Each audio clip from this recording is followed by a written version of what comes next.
Greetings, hey, Dr. Brandon Nilsson here, and today's prescription without all the harmful side effects is a concoction that I have for you. And actually, it's referenced from Dr. Mandela, and I'm going to give you a little bonus at the end. You guys, a lot of people have clogged arteries and poor circulation. One of the best things that you can do is a home remedy.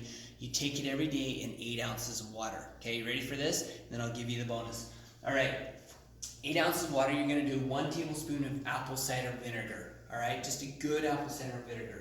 1 teaspoon of turmeric, and then you're going to do a pinch of black pepper. And the reason why you got to do the black pepper is it'll actually help you absorb the turmeric, okay? Unless you're going to get a turmeric extract. Otherwise, you need to make sure you do a pinch of black pepper. Just regular black pepper. You'll do 1 tablespoon of honey, all right? And then a teaspoon of cayenne, all right? Now, this is kind of an old-time recipe, but it works very well. We've had people on this recipe, and it just is phenomenal. Now, here's the bonus. So one of the best things to help kind of absorb and help those arteries get flowing and going is vitamin K2, all right?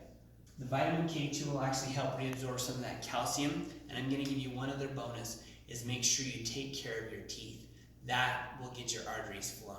I'm Dr. Brandon Nilsson. If you guys like this, then like it. If you want to subscribe, share, all those good things. And remember this, to live in wholeness every day.